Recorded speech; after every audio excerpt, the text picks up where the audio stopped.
We've all seen that quote from Chris Cox where he talks about women in Magic.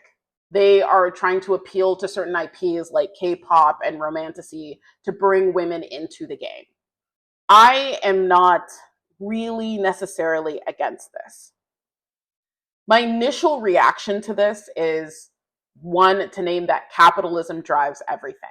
I don't think capitalism is good. I think it's really destroying the fabric of what makes people people, but it's something that I personally can't stop, and in some ways we have to weaponize to protect ourselves.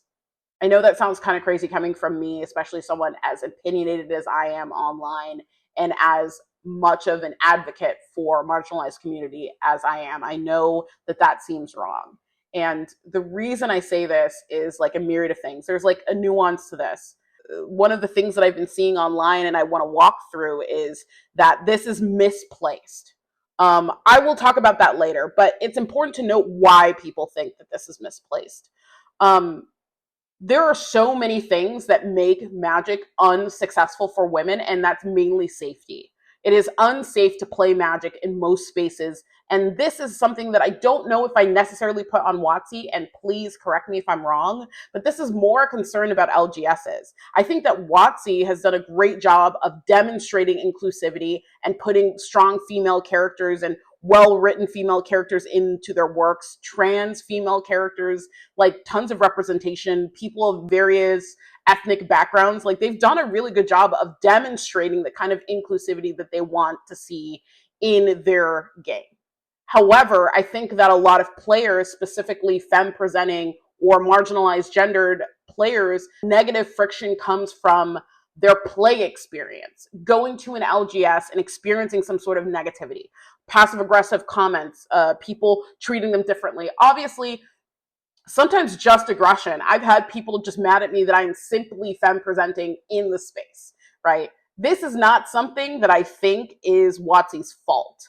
And maybe this makes me a shill or something else. I don't really know, but it's not really their fault. They make the product as inclusive as possible and they release it out to these LGSs, and people are what ruins it, right? They've done tons of statements. They've created a space. They've done infinite amount of marketing to demonstrate that these spaces are meant for everyone. It is people who have ruined it. It's leaders of LGSs or people who are not putting in strict guidelines to protect their players. And these are locations that foster these play environments, right?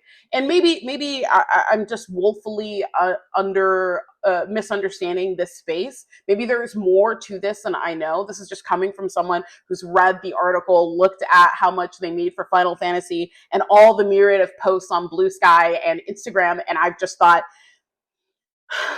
this is a very nuanced conversation. Obviously, capitalism is bad, right? Obviously, capitalism and buying into capitalism is bad.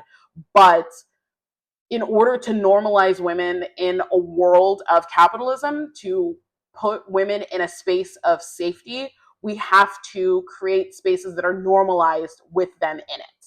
And the only way to do that is to market towards them. We need to say that it is profitable to be a woman. It is profitable to appeal to women. And in order to do that, they need to find what they think is a woman in terms of marketing. Yes, I understand that any generalization about women creates a space where people think women are all the same. That is just misogyny. We will have it no matter how clarifying we are about this. But the point I'm trying to make is that marketing has to be general because it has to appeal to a wide audience. We can't pick and choose and market to one person at a time. It's just not effective. It's not a good use of resources. So in order to appeal to women, we have to come up with some homogenized idea of women, right? We need to have a stereotypical woman, right, in order to appeal to them. I know this is harmful to think about women this way, but that is how marketing works. And the reason I say this, or I even defend this, is because marketing to women sends a message to people who play this game that women are to be prioritized financially and normalize them in the space. Women are in the space because we are marketing to them. We're trying to bring them in. Unlike what WotC has been doing recently, which is stuff that is stereotypically male coded, right? I say this to kind of get at the problem here, the rub, right? It feels bad to hear someone say, we want women in this game, so we're going to appeal to romantasy. It sounds bad because it's like women are diverse in that. We like all kinds of things, right? There's already 30% of the demographic is women. You brought us in with other stuff. Yes. While appealing to men exclusively, we've got some women because women are diverse. However, we need to appeal to women and get more women, right? Even if we get some men along the way, we will be appealing to women and choosing what we think is stereotypically women and getting numbers that way. I keep saying women. Oh my God. I'm so conflicted because I just don't know a good way to demonstrate that what WotC is doing here is helpful to women in the space. By appealing to women, we are normalizing femininity in Magic. Yes, femininity is diverse, and it doesn't necessarily mean romantasy, does not necessarily mean any of the stuff they've catered to before are not traditionally feminine. It just means that now they're going to try to appeal to women as best they can. And from what marketing statistics say, these are things that women like. And I think appealing to those things demonstrates a desire for women in the space, which I think is good.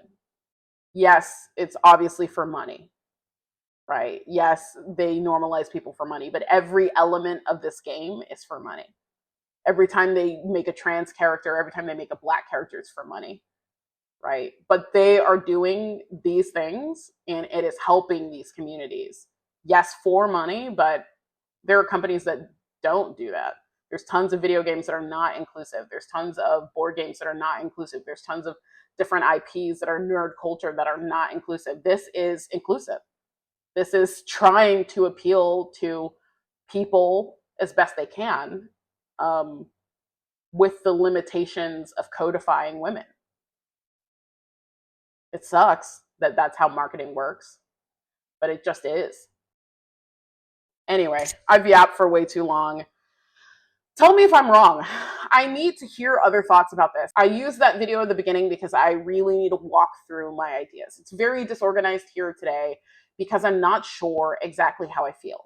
I'm not sure. I would like to hear other people's opinions and synthesize a better understanding myself. Maybe there's some perspective or things or race theory or gender theory that I have not considered that I would love to hear from.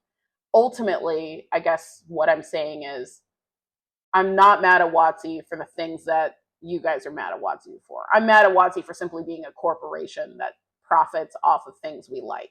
And that's just me hating capitalism, not WotC.